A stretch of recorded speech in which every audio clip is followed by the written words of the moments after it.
Hello friends, स्वागत है आप सभी का। आई होप कि आप सभी अच्छे होंगे।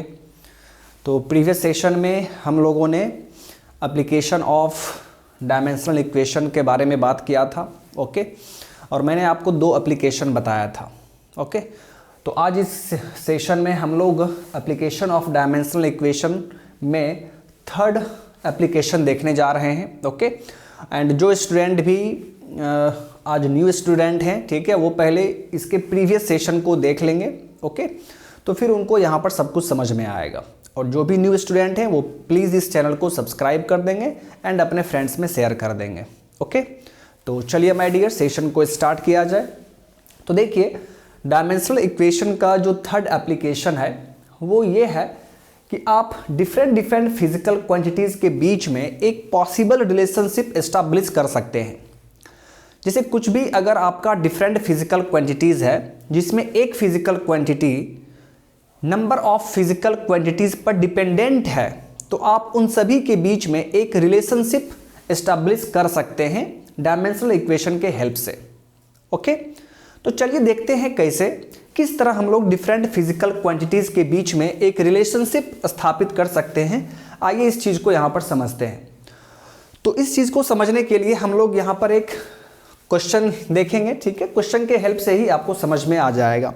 तो देखिए, मान लीजिए कि आपको बोला जा रहा है centrifugal force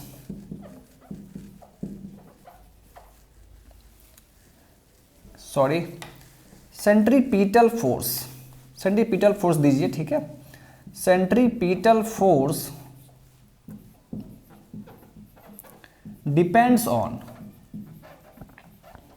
depends on first is mass,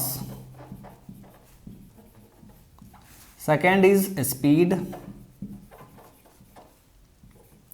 and third is radius.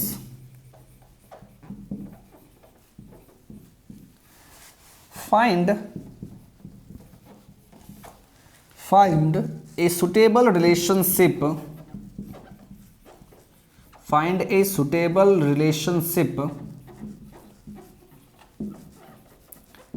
between these using method of dimension.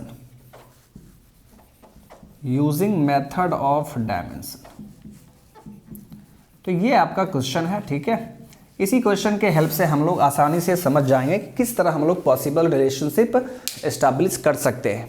तो देखिए, क्वेश्चन में क्या कह रहा है कि सेंट्रीपिटल फोर्स डिपेंड करता है मास पर, स्पीड पर एंड रेडियस पर। तो इन सभी के बीच में क्या रिलेशनशिप होना चाहिए, ये आपको यहाँ पर एस्टैब्लिश करना है। किसके हेल्प से? तो मेथड ऑफ डायमेंशन के हेल्प से आपको एक रिलेशनशिप यहाँ पर दिखाना है। तो देखिए माय डियर, इस तरह के क्वेश्चन को हम लोग कैसे सॉल्व करेंगे, कैसे हम लोग रिलेशनशिप एस्टैब्लिश करेंगे, आइए इस चीज़ को समझते हैं। तो यहाँ पर देखिए, इस क्वेश्चन में क्या कह रहा है कि सेंट्रीपिटल फोर्स, सपोज ये एक स्ट्रिंग है और यहाँ पर एक मास अटैच्ड है और इस मास को आप रोटेट कर रहे हैं। ठीक है, इस मास को आप रोटेट कर रहे हैं।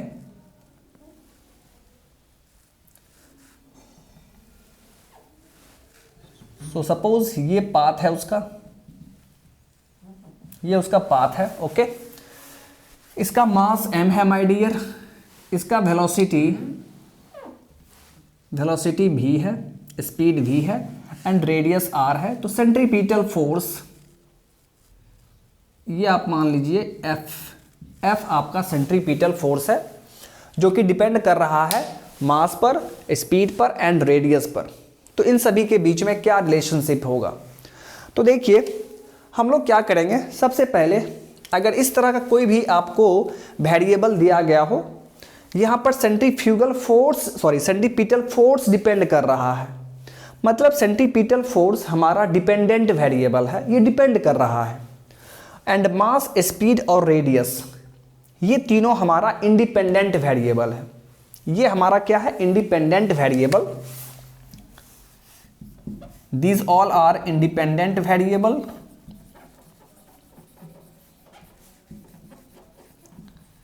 and this centrifugal force, this centripetal force is dependent variable. Dependent variable. तो अगर इस तरह कहीं पर भी लिखा हो, ठीक है, तो आप सिंपली क्या लिखेंगे, सेंटीपीटल फोर्स को हम लोग एफ से लिखेंगे। This is directly proportional to, और this is proportional to mass, speed and radius. So mass to the power a, speed to the power v and radius to the power c। जो भी dependent variable रहेगा उसे हम left hand side में लिखेंगे, और जिस पर वो डिपेंड कर रहा है, जिस फैक्टर पर डिपेंड कर रहा है, वो आप राइट हैंड साइड में लिखेंगे, और सभी के ऊपर अलग अलग पावर लिख देंगे। ठीक है, ए बी सी। पहले था मास, तो मास के ऊपर पावर हमने ए लिख दिया, स्पीड के ऊपर पावर हमने बी लिख दिया, एंड रेडियस के ऊपर पावर हमने सी लिख दिया। अब यहाँ पर आपके मन में आ रहा होगा कि सर ये पावर हम क्यों लिखते हैं। तो माय डियर फ्रेंड, यहाँ पर हमें सिर्फ ये बोला जा रहा है कि डिपेंड कर रहा है। अब ये डिपेंडेंसी जो है वो डायरेक्ट डिपेंड कर रहा है या इनडायरेक्ट डिपेंड कर रहा है या स्क्वायर के साथ डिपेंड कर रहा है, ये तो हमें नहीं पता, वही हमें फाइंड करना है। अगर ए का वैल्यू मान लीजिए 1 आ जाता है, तो आप क्या बोलेंगे कि sir F proportional to M हो गया, दैट मीन्स एम के साथ लीनियर रिलेशनशिप हो गया। लेकिन अगर m का पावर यहाँ पर a का वैल्यू मान लीजिए -1 आ जाता है, तो फिर यहाँ पर आप क्या लिखेंगे, 1/m हो जाएगा। तो उस टाइम f m के साथ इनवर्स रिलेशनशिप में आ जाएगा। ठीक है, तो हमें अभी पावर नहीं पता है, हो सकता है कि यहाँ पर पावर 2 आ जाए, हो सकता है कि पावर -2 आ जाए, तो हमें नहीं पता। हमें सिर्फ इतना पता है कि ये डिपेंड कर रहा है। तो ठीक है, डिपेंड कर रहा है तो यहाँ पावर कुछ भी हो सकता है, तो हम लोग पावर यहां पर एज्यूम कर लेंगे ए बी सी। ओके, फिर यहां से आप जानते हैं कि जब भी हम लोग प्रोपोर्शनलिटी साइन हटाते हैं तो एक कांस्टेंट आता है। सपोज कांस्टेंट के है आपका के m इंटू ए भी to the power b into r to the power c। इसे आप इक्वेशन 1 एज्यूम कर लीजिए। अब हमें यहां पर क्या करना है, अब हमें यहाँ पर ए बी और सी का वैल्यू फाइंड करना है, और जैसे ही हमें इस ए बी सी का वैल्यू फाइंड हो जाएगा तो उस वैल्यूज को हम लोग इक्वेशन 1 में पुट कर देंगे, तो हम देखेंगे कि एक सुटेबल रिलेशनशिप मिल जाएगा हमें। तो यहाँ पर हमें सिर्फ इतना ही करना है कि किसी भी तरह यहाँ पर हमें ए बी और सी का वैल्यू चाहिए। तो कैसे निकालेंगे, तो माय डियर फ्रेंड, हम लोग यहाँ पर डायमेंशनल इक्वेशन के हेल्प से ए बी सी का वैल्यू मालूम करेंगे। ठीक है, आपने पढ़ा होगा प्रिंसिपल ऑफ होमोजेनिटी, मैंने पढ़ाया था आपको। उसमें हम क्या करते हैं, left hand side and right hand side के डायमेंशन को इक्वेट करते हैं। तो वही सेम चीज़ यहाँ पर करना है माय डियर। तो फिर वहाँ पर आगे आप देखेंगे कि हम लोग कंपैरिजन करके ए बी सी का वैल्यू फाइंड कर लेंगे। ठीक है, तो चलिए माय डियर हम लोग स्टार्ट करते हैं। यहाँ पर देखिए my dear, left hand side क्या है, लेफ्ट हैंड साइड लिखा हुआ है F। तो फोर्स का डायमेंशन आप जानते हैं क्या होता है, MLT-2। फोर्स का डायमेंशनल फॉर्मूला MLT-2 है। ओके, फिर यहाँ पर देखिए मास, वेलोसिटी एंड R, इस सब का आप डायमेंशनल फॉर्मूला आप जानते हैं। ठीक है, तो लिखिए राइटिंग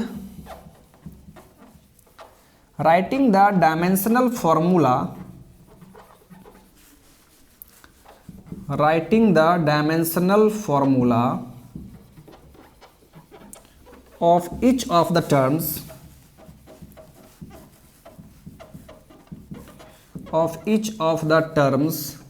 in equation 1। इक्वेशन 1 में जितने भी टर्म्स आपको दिख रहे हैं सभी का आप डायमेंशनल फॉर्मूला लिख लीजिए। ठीक है, ये आपका सेकेंड स्टेप है। फर्स्ट स्टेप क्या है, आपको इस तरह लिखना है, फिर यहाँ से आपको इक्वेशन 1 मिल जाएगा। और फिर सेकेंड स्टेप क्या है कि आप यहाँ पर सभी टर्म्स का डायमेंशनल फॉर्मूला लिख लीजिए। ठीक है, आइए लिखते हैं माय डियर।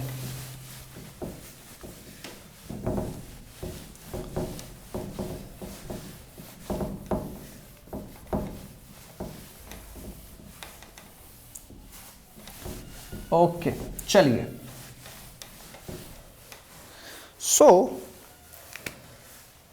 जब आप डायमेंशनल फॉर्मूला लिखेंगे तो f का क्या लिखेंगे, f ml-2 okay is equal to, constant है तो कांस्टेंट का डायमेंशनल फॉर्मूला तो कुछ भी नहीं होगा तो उसको छोड़ दीजिए। मास का डायमेंशनल फॉर्मूला क्या होगा my dear, capital M to the power क्या है a। यहां पर देखिए वेलोसिटी है, वेलोसिटी का डायमेंशनल फॉर्मूला आप जानते हैं LT-1 to the power b। And यहां पर देखिए रेडियस है तो रेडियस को आप, रेडियस का डायमेंशन L हो जाएगा, L to the power c। Okay चलिए अब यहां से देखिए माय डियर, सो ml-2 यहां पर देखिए कुछ नहीं है तो m का पावर 1 है, l का पावर 1 है। ओके ये आपका क्या हो गया, m to the power a। यहां पर क्या हो गया, ये पावर l के पास भी है, दैट मीन्स l का पावर b एंड t का पावर क्या हो जाएगा -b, और ये हो जाएगा l का पावर c। ओके फिर यहां से देखिए माय डियर, m यहां पर सिर्फ एक ही है तो m का पावर a ही होगा। ओके l यहां पर भी है और l यहां पर भी है, ठीक है, तो इसका पावर क्या होगा, ऐड हो जाएगा। तो आप क्या लिखेंगे, l का power b plus c and t का पावर क्या हो जाएगा -b। और लेफ्ट हैंड साइड में क्या है तो ml-2, यहां पावर 1 है, यहां पावर 1 है। अब देखिए, अब आप क्या देख रहे हैं, यहां पर ये डायमेंशनल और ये डायमेंशनल फॉर्मूला दोनों कह रहा है कि सेम है, तो ये दोनों सोचिए सेम कब होगा, तो ऑब्वियस सी बात है, यहां पर m का पावर 1 है, यहां पर m का पावर a है, तो अगर यहां पर a के जगह पर 1 हो जाए, ओके, और फिर देखिए यहां पर l का पावर 1 है और यहां पर l का पावर b प्लस c है, तो यदि b प्लस c 1 हो जाए, ओके, और फिर यहां पर t का पावर -b है बट यहां पर t का पावर -2 है, तो अगर इस -b के जगह पे -2 हो जाए तो आप क्या कहेंगे कि तो फिर ये दोनों एग्जैक्ट सेम हो जाएगा। ओके और ये दोनों तो सेम है ही, इसका साफ मतलब है कि a का वैल्यू कितना होना चाहिए, 1 होगा, b प्लस c का वैल्यू क्या होगा, 1 होगा, एंड -b का वैल्यू क्या होगा, -2 होगा। क्यों, क्योंकि ये दोनों सेम है। ओके तो हम लोग बेसिकली यहां पर क्या कर रहे हैं, तो कंपैरिजन कर रहे हैं, ठीक है, with comparing,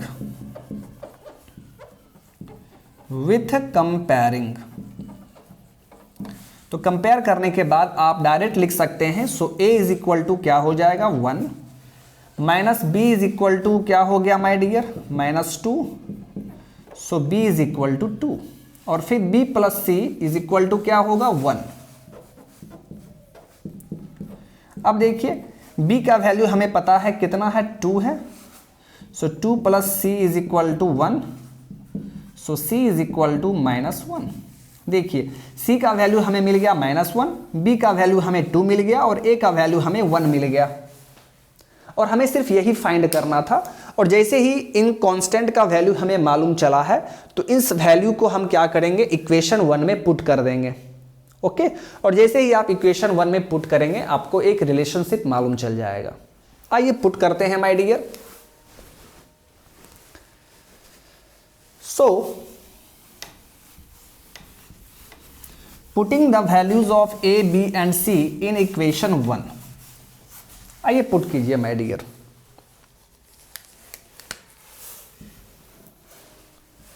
putting the values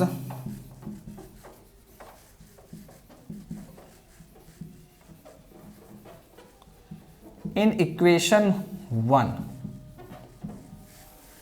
तो क्या मिल जाएगा, देखिए, so f is equal to k m to the power a, m to the power a का वैल्यू कितना है 1 है, b to the power b का वैल्यू कितना है my dear 2, and r to the power c का value कितना है -1। सो फाइनली आप इसको सिंप्लीफाई करके क्या लिख सकते हैं, sorry, so f is equal to km v square divide by क्या हो जाएगा आर। तो यही आपका फाइनल रिलेशनशिप है। This is your final relationship between these variables. Okay, आपको क्वेश्चन में ये कह रहा था कि सेंट्रीपिटल फोर्स मास पर डिपेंड करता है, स्पीड पे डिपेंड करता है एंड रेडियस पर डिपेंड करता है। तो बताइए सभी के बीच में क्या पॉसिबल रिलेशनशिप है। तो यही माय डियर एक पॉसिबल रिलेशनशिप है बिटवीन दीज। ओके, और ये फॉर्मूला आप आगे पढ़ेंगे भी, ठीक है, आप पढ़ेंगे F is equal to M V square by R. ठीक है, तो देखिए आप मेथड ऑफ डायमेंशन के हेल्प से आप वेरिएबल्स के बीच में रिलेशनशिप भी एस्टैब्लिश कर सकते हैं। तो यही अप्रोच है माय डियर, यही मेथड है। एक बार इसको मैं समराइज कर दे रहा हूं, ठीक है। अगर इस तरह का कोई भी क्वेश्चन आपके एग्जाम में, आपके बोर्ड एग्जाम में पूछा जाता है तो आप क्या करेंगे सबसे पहले, तो सबसे पहले आप इस तरह लिखेंगे, ये डिपेंडेंट वेरिएबल रहेगा लेफ्ट हैंड साइड में एंड राइट हैंड साइड में आपका इंडिपेंडेंट वेरिएबल रहेगा। फिर यहाँ से प्रोपोर्शनलिटी साइन हटेगा तो कांस्टेंट आएगा एंड ये आपका इक्वेशन 1 हो गया। अब यहाँ पर आपको कुछ नहीं करना है, बस आपको सभी टर्म्स का डायमेंशन लिखना है। सभी टर्म्स का डायमेंशन लिख देंगे आप। ओके, और फिर यहाँ से आप उसको कंपेयर करके इन कांस्टेंट का वैल्यू निकाल लेंगे, ए बी सी का वैल्यू निकाल लेंगे।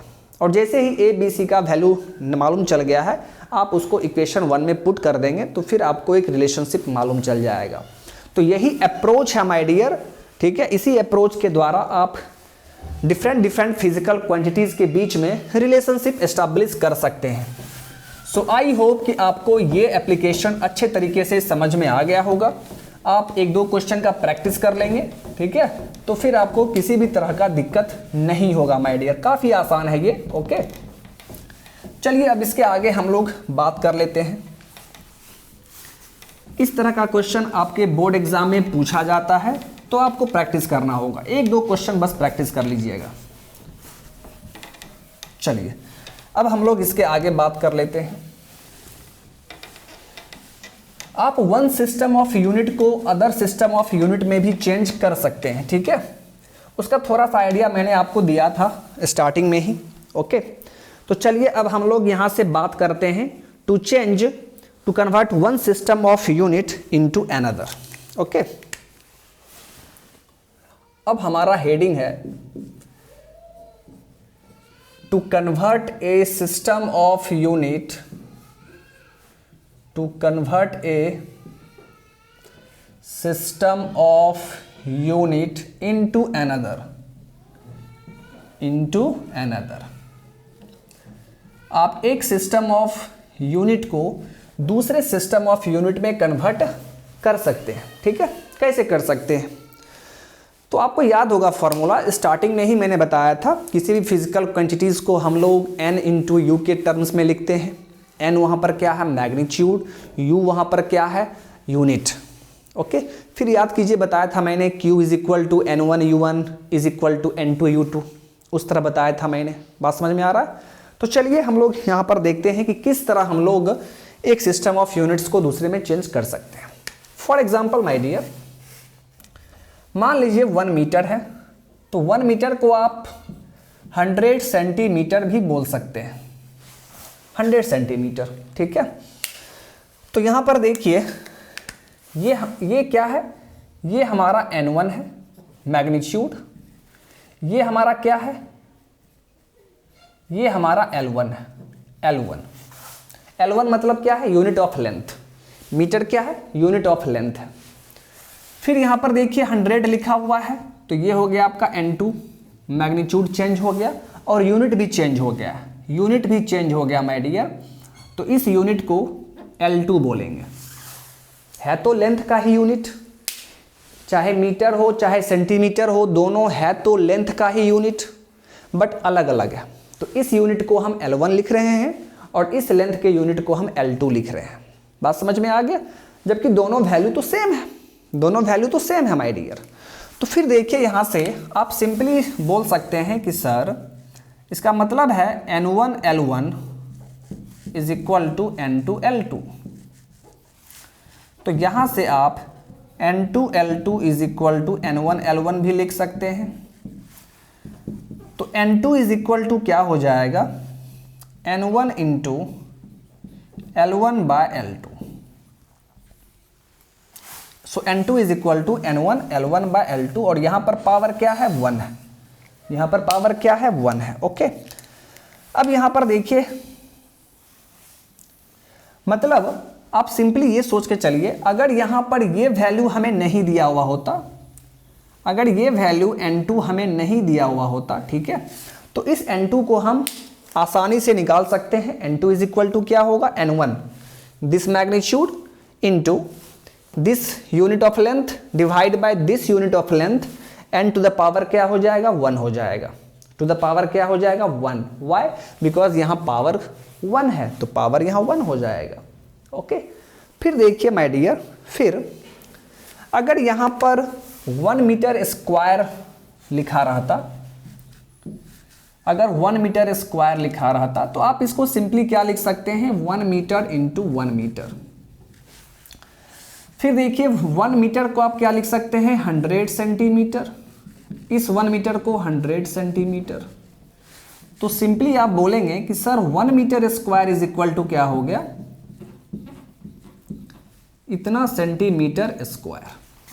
अब यहां पर देखिए दोनों मैग्नीट्यूड तो बराबर है, दोनों वैल्यू तो सेम है, लेकिन अब यहां पर अगर आप देखें तो ये आपका क्या है N1, ओके, ये आपका क्या है, दिस इज योर N2, ये क्या हो गया आपका L1, और ये क्या हो गया L2, ये हो गया आपका L2। ओके, लेकिन यहां पर थोड़ा सा ध्यान देना है, यहां पर N2, इस L2 को सिंपली आप L2 नहीं लिख सकते हैं, ये स्क्वायर में है, this is in square, so ये हो जाएगा L2 square is equal to N1 into क्या हो जाएगा L1 स्क्वायर। तो यहां से भी आप N2 निकाल सकते हैं, सो N2 इज इक्वल टू क्या होगा N1 into L1 by L2 का whole square.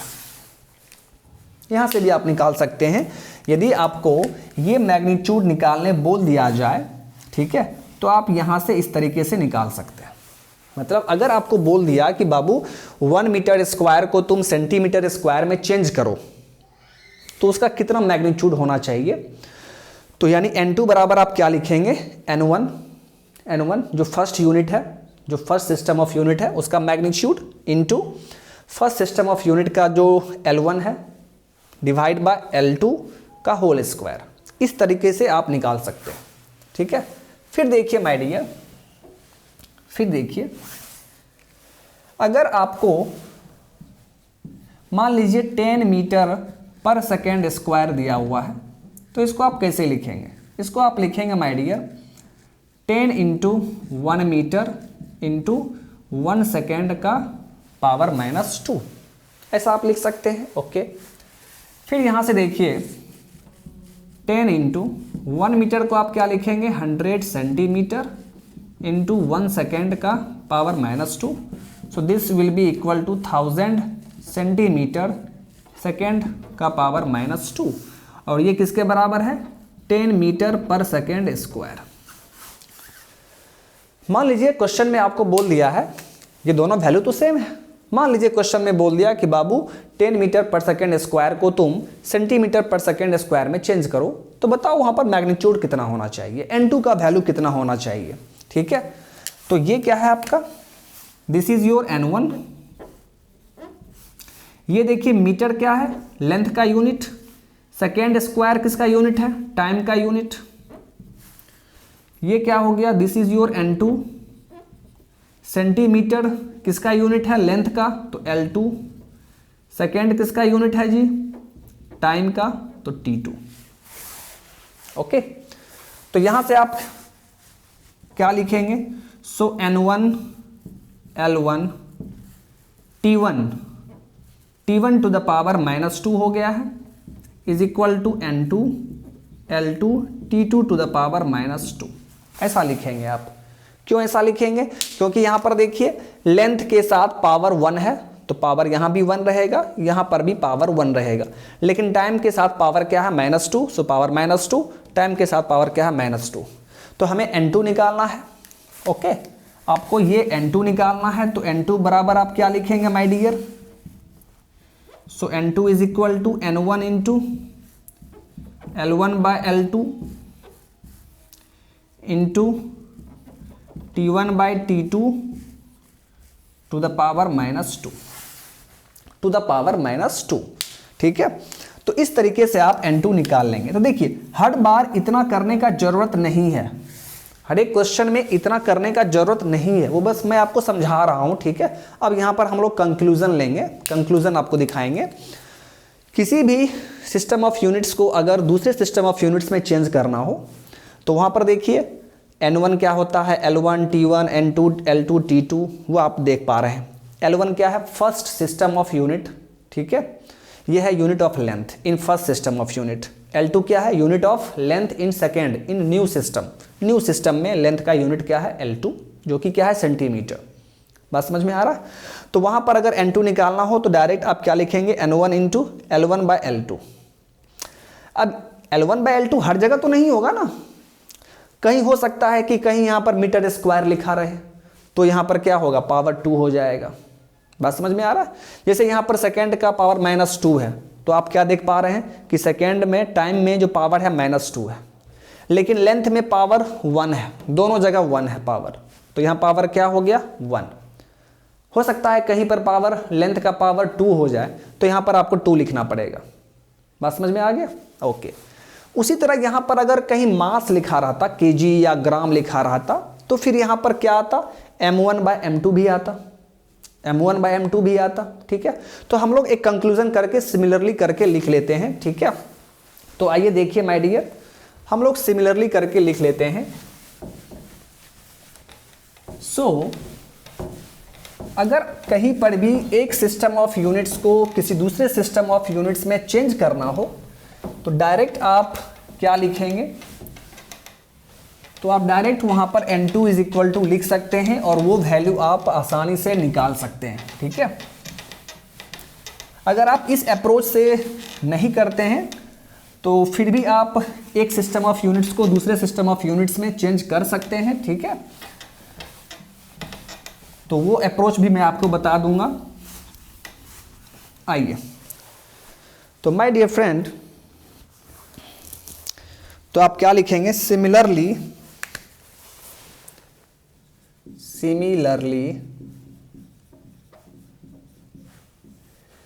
N2 is equal to N1 into M1 by M2 into L1 by L2 into T1 by T2। अब देखिए इसका power A B C, power तो कुछ भी हो सकता है ना, मैंने आपको दिखाया था ना कि लेंथ का पावर वहां पर दोनों जगह 1 1 था, तो पावर क्या हो जाएगा, यहां पर 1 हो जाएगा, B की जगह पे 1 हो जाएगा। अगर कहीं पे मीटर स्क्वायर सेंटीमीटर स्क्वायर लिखा रहे तो यहाँ B का पावर क्या हो जाएगा, 2 हो जाएगा। कहीं पर केजी और ग्राम का पावर 2 लिखा रहे तो यहाँ पर A का वैल्यू 2 हो जाएगा। और जैसे पीछे आपने देखा सेकेंड का पावर -2 था, तो वहाँ पर C का वैल्यू -2 हो जाएगा, ठीक है। और कहीं पर अगर पावर 1 है तो पावर 1 हो जाएगा। तो इस तरीके से आप लिख सकते हैं। बात समझ में आ रहा है। तो अब यहाँ पर देखिए, यहाँ पर हर एक टर्म को आप देख लीजिए, वेयर M1 L1 T1, ये क्या है माय डियर, तो ये है आपका unit of mass length and time in first system of unit, in first system. उसी तरह M2 L2 T2, ये क्या है, unit of mass length and time in new system, in new system, okay. फिर देखिए माय डियर, A B और C क्या है, तो ये है पावर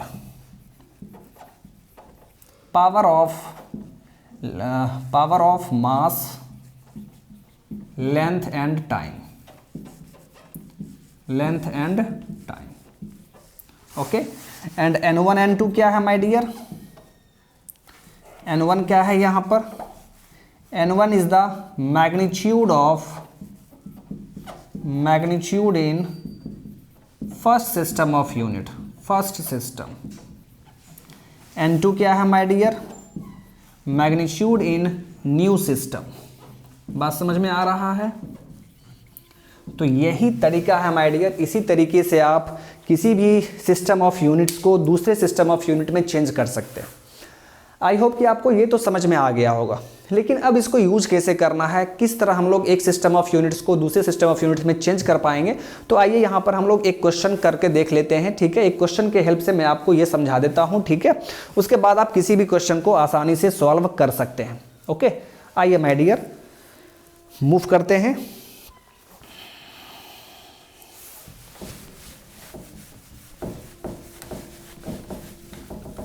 इसी के बेसिस पर मैं आपको एक क्वेश्चन एक सिस्टम ऑफ यूनिट्स को दूसरे सिस्टम ऑफ यूनिट में चेंज करके आपको दिखा दे रहा हूं।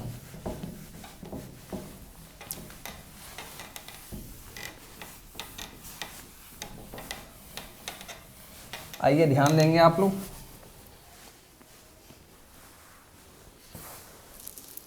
क्वेश्चन है आपका,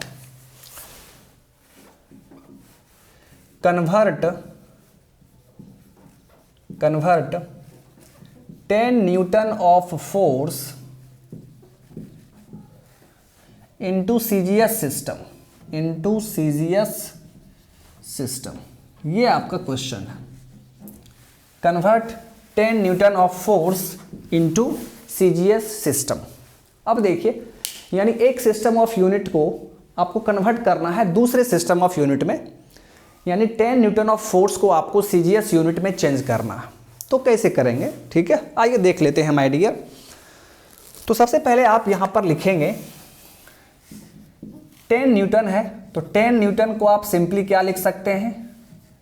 10 kg metre per second square, sorry, okay, 10 kg metre second का पावर -2। ऐसा हम लोग कैसे लिख पा रहे हैं? क्योंकि आप जानते हैं 1 न्यूटन इज इक्वल टू क्या होता है? 1 kg metre per second square, ये आप जानते हैं। ठीक है, तो हमें इसको चेंज करना है, इसे हमें चेंज करना है किसमें? सीजीएस सिस्टम में। तो आप क्या लिख सकते हैं? 10 kg metre per second square को हमें चेंज करना है सीजीएस में। ठीक है, तो सीजीएस में चेंज करना है, तो हमें मैग्नीट्यूड नहीं पता, लेकिन सीजीएस यूनिट तो हमें इसका पता है। केजी को आप सीजीएस में क्या लिखेंगे? ग्राम। मीटर को क्या लिखेंगे? सेंटीमीटर। और सेकेंड तो सेकेंड ही रहेगा, सेकेंड का पावर -2। तो हो गया सीजीएस में, लेकिन हमें मैग्नीट्यूड नहीं पता। ये आपका मैग्नीट्यूड हमें नहीं पता माय डियर। ठीक है, यही आपको निकालना है, यहां पर। बात समझ में आ गया? तो आइए किस तरह हम लोग इसको निकालेंगे। तो देखिए माय डियर, ये क्या है आपका? This is your N1। ध्यान से देखिएगा, ये आपका N1 हो गया। N2 आपका ये है, और वही आपको निकालना है। फिर लेंथ के यूनिट को L से डिनोट करते हैं। तो यहां पर, सॉरी, पहले मास देख लीजिए, यहां पर केजी लिखा हुआ है, यहां पर ग्राम लिखा हुआ है। तो ये हो गया मास का यूनिट, लेकिन फर्स्ट सिस्टम में सो M1 कहलाएगा। ये हो गया आपका मास का ही यूनिट है, लेकिन ये न्यू सिस्टम में है, तो इसको हम M2 से लिखेंगे। फिर देखिए यहां पर मीटर लिखा हुआ है, मीटर क्या है? लेंथ का यूनिट। सेंटीमीटर लिखा हुआ है, ये भी क्या? लेंथ का यूनिट है, बट ये है फर्स्ट सिस्टम का यूनिट, तो L1 लिखेंगे। ये आपका हो गया L2। उसी तरह देखिए सेकेंड का पावर -2 है, ये टाइम का यूनिट है, सो T1, और ये हो गया आपका T2। ओके, चलिए, बहुत ही अच्छी बात है माय डियर। तो अब आप यहां पर पहले नीचे लिखिए। ये सभी वैल्यूज आप नीचे लिखिए। N1 कितना है? 10। N2 हमें निकालना है। ओके, M1 कितना है? M1 है हमारा 1 kg। M2 कितना है माय डियर? M2 है हमारा 1 ग्राम। M2 हमारा कितना है? 1 ग्राम। ओके, उसी तरह L1 क्या है, तो L1 है हमारा 1 मीटर। L2 कितना है, L2 है हमारा 1 सेंटीमीटर। ओके, फिर देखिए T1 1 सेकेंड पावर -2। ओके, और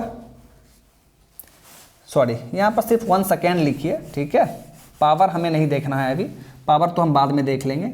और T2 भी क्या है, 1 सेकेंड।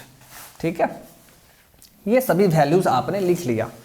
अब आप जानते हैं कि जब भी एक सिस्टम ऑफ यूनिट को दूसरे सिस्टम ऑफ यूनिट्स में चेंज करना होता है, वी नो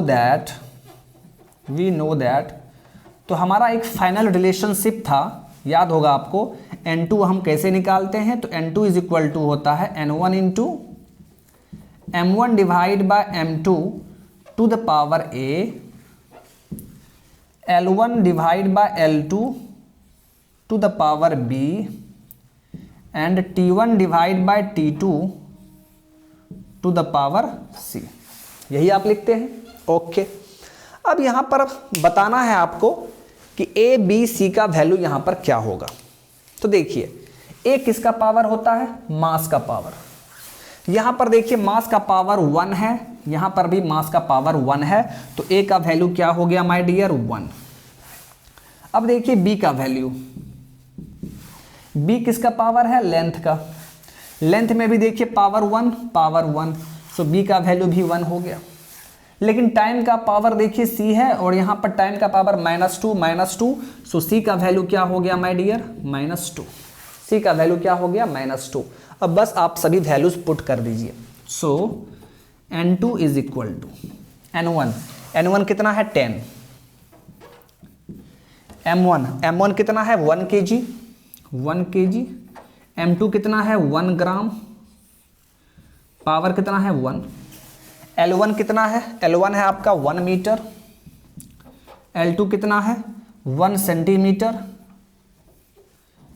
पावर क्या है, 1।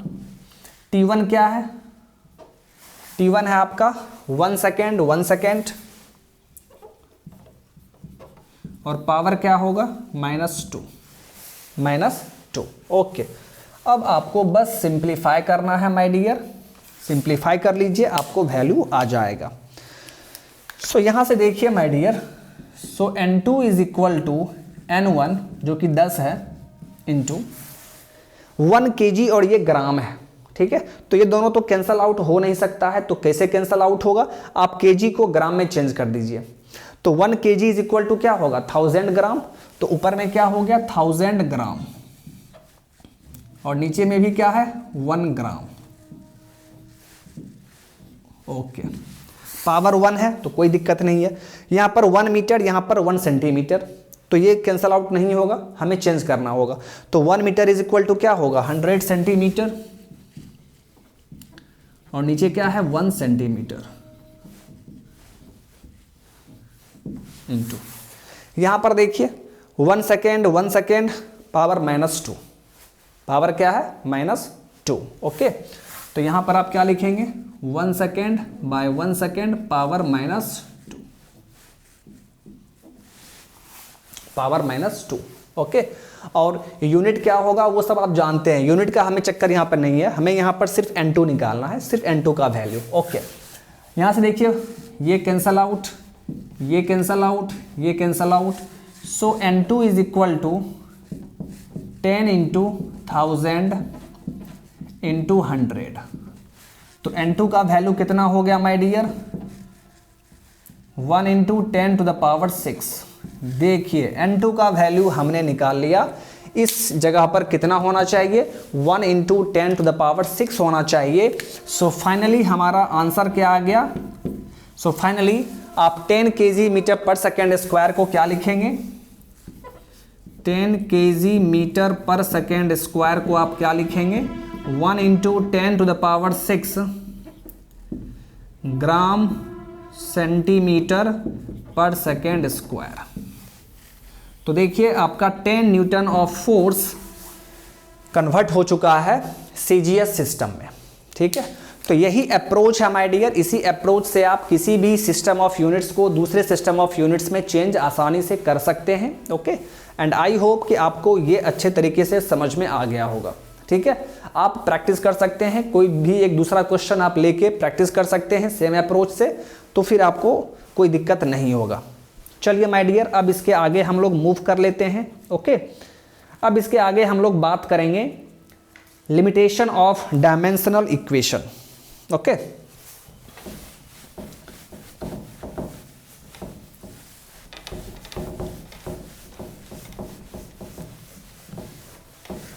नेक्स्ट सेशन में माय डियर हम लोग कोशिश करेंगे कि आपका एरर स्टार्ट हो। ठीक है, नेक्स्ट सेशन में हम लोग एरर स्टार्ट करेंगे। ओके, क्योंकि आज के इस सेशन में आपका डायमेंशन कंप्लीट हो जाएगा। डायमेंशन में हमें जितना पढ़ना था वो लगभग हमने पढ़ लिया है। ठीक है, चलिए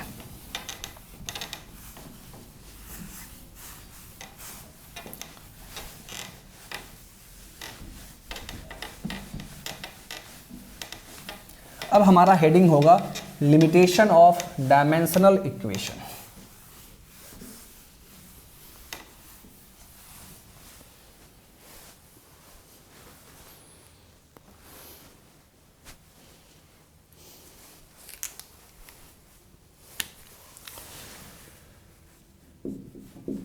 Limitation of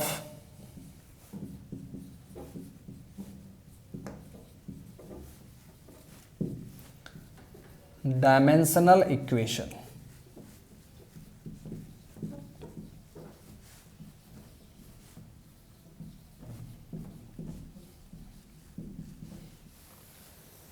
ओके, चलिए अब देखिए डायमेंशनल इक्वेशन जो हम लोग पढ़ रहे हैं उसका कुछ लिमिटेशन है। क्या लिमिटेशन है उस चीज़ को हम लोग वन बाय वन समझते हैं। आपको मैंने पढ़ाया था कि जितना भी फिजिकल इक्वेशन होगा वो सभी डायमेंशनली करेक्ट होना चाहिए। That means principle of homogeneity वहाँ पर एप्लीकेबल होना चाहिए। So every physical equation must be dimensionally correct. लेकिन अगर आप वाइस वर्सा बोलेंगे तो वो सही नहीं होगा। मतलब आप ऐसा नहीं बोल सकते हैं कि all dimensionally correct equation will be physical equation. No my dear, ऐसा नहीं होता है। ठीक है, हाँ, यदि फिजिकल इक्वेशन है तब तो वो सभी फिजिकल इक्वेशन डायमेंशनली करेक्ट होगा। लेकिन जितना डायमेंशनली करेक्ट इक्वेशन है वो फिजिकल इक्वेशन नहीं होगा। बात समझ में आ रहा है? आइए यहां पर हम लोग एग्जांपल भी देखेंगे। तो फर्स्ट लिमिटेशन ये है, all physical equation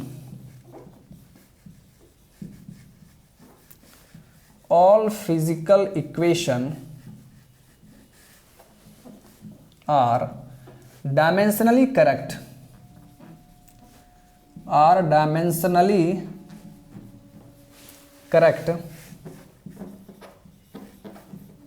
but all dimensionally correct equation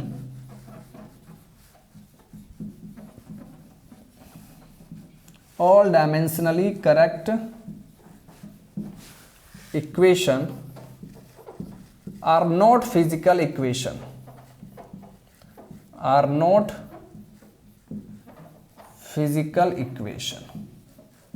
For example, AT plus BT square, AT plus BT square ये आपका डायमेंशनली करेक्ट है, is dimensionally correct equation, is dimensionally correct, but ये physical equation तो नहीं है, AT plus BT square, but not a physical equation.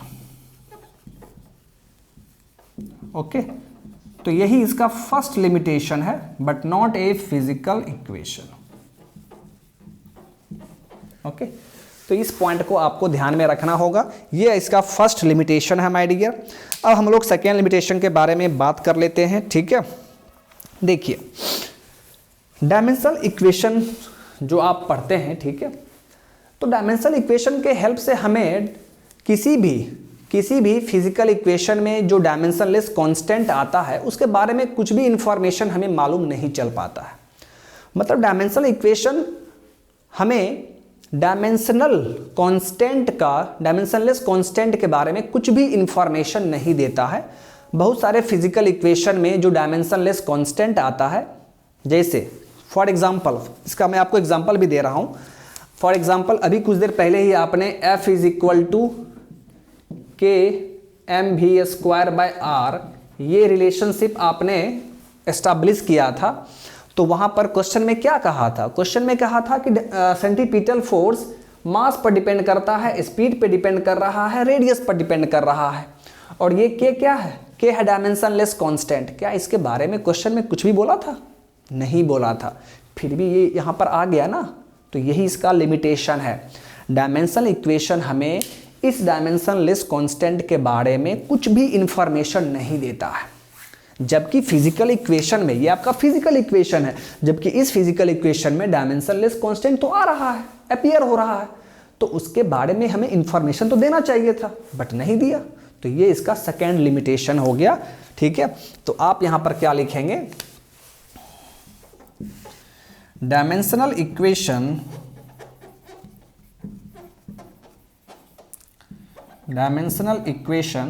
do not give any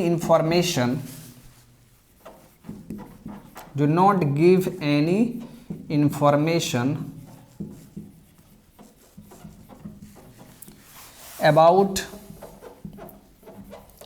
about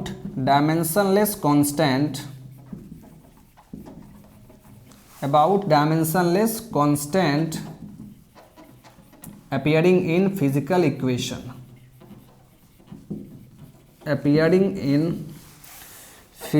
equation, okay. तो ये इसका सेकेंड लिमिटेशन हो गया माय डियर। चलिए अब हम लोग थर्ड लिमिटेशन के बारे में बात कर लेते हैं। ठीक है,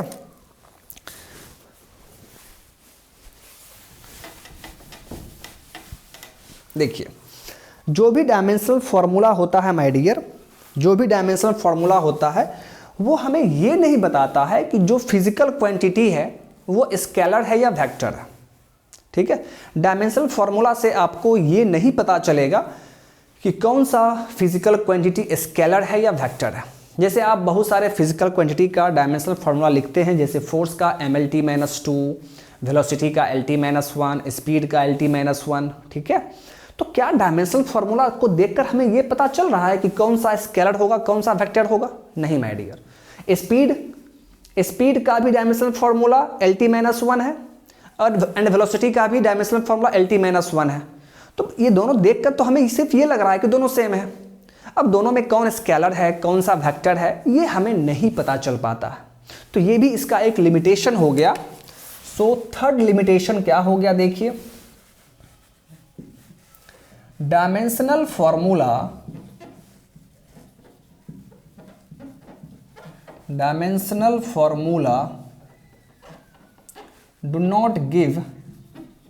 does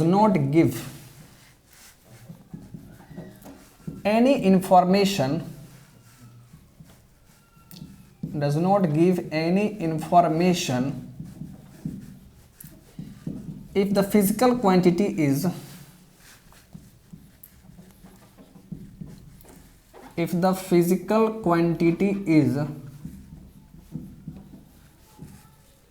स्केलर और वेक्टर। ओके, तो ये इसका थर्ड लिमिटेशन हो गया माय डियर।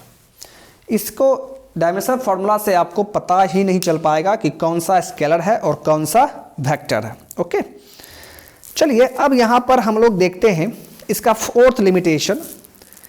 डायमेंशनल इक्वेशन, जो भी डायमेंशनल इक्वेशन होता है वो अगर किसी भी फिजिकल इक्वेशन में ट्रिग्नोमेट्रिक फंक्शन है, लॉगरिदमिक फंक्शन है, ओके, एक्सपोनेंशियल फंक्शन है, तो फिर वो उसको एक्सप्रेस नहीं कर पाएगा, उसको एक्सप्रेस करने में फेल हो जाता है। ठीक है, मतलब dimensional equation fails to express relationship if a physical equation has trigonometric function, logarithmic function and exponential function. तो किसी भी फिजिकल इक्वेशन में अगर ट्रिग्नोमेट्रिक फंक्शन है, लॉगरिदमिक फंक्शन है या एक्सपोनेंशियल फंक्शन है, तो डायमेंशनल इक्वेशन उसको उसके लिए एक करेक्ट रिलेशनशिप नहीं दे पाएगा, फेल कर जाता है, वो करेक्ट रिलेशनशिप बता ही नहीं पाएगा। ठीक है, तो ये भी एक इसका लिमिटेशन है, ये भी इसका ड्रॉबैक हो गया कि जिस फिजिकल इक्वेशन में ट्रिग्नोमेट्रिक फंक्शन, लॉगरिथमिक फंक्शन या एक्सपोनेंशियल फंक्शन होगा तो उस इक्वेशन को डायमेंशनल इक्वेशन सही से वो फेल कर जाता है उसका रिलेशनशिप बताने में। ठीक है, तो नेक्स्ट लिमिटेशन क्या हो गया my dear, dimensional equation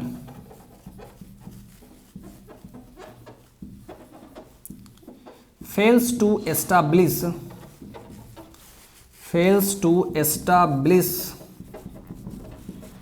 relationship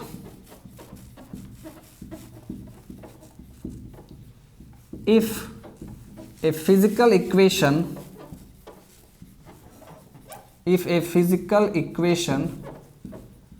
has trigonometric function,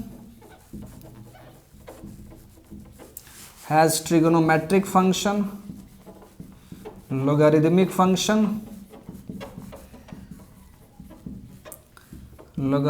function और exponential function।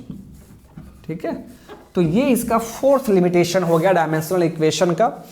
अगर किसी भी फिजिकल इक्वेशन में अगर आप देख पा रहे हैं कि वो ट्रिग्नोमेट्रिक फंक्शन भी है या लॉगरिथमिक फंक्शन है या एक्सपोनेंशियल फंक्शन अगर उसमें है, तो फिर आप डायमेंशनल इक्वेशन के हेल्प से उसका रिलेशनशिप आप नहीं बता सकते हैं। ठीक है, ये रिलेशनशिप एस्टैब्लिश कर ही नहीं पाएगा, तो ये इसका ड्रॉबैक हो गया। तो ये 4 इंपॉर्टेंट लिमिटेशन है डायमेंशनल इक्वेशन का, एंड आई होप कि आपको ये लिमिटेशन अच्छे तरीके से समझ में आ गया होगा। आपके बोर्ड एग्जाम में डायरेक्ट आपसे क्वेश्चन पूछा जाएगा, what are the limitations of dimensional equation, तो आपको ये सभी डायमेंशनल इक्वेशन का लिमिटेशन वहाँ पर लिखना होगा। बात समझ में आ गया? तो चलिए माय डियर, आई होप कि आपको ये सेशन अच्छे तरीके से समझ में आ गया होगा, और यदि आपको सेशन अच्छा लग रहा हो, अच्छे तरीके से आपको सब कुछ समझ में आ रहा हो, तो प्लीज़ आप अपने फ्रेंड्स में शेयर कर देंगे। ओके, तो चलिए माय डियर, आज के सेशन को हम लोग यहीं पर स्टॉप करते हैं, मिलते हैं फिर नेक्स्ट सेशन में। Okay, so thank you, bye bye.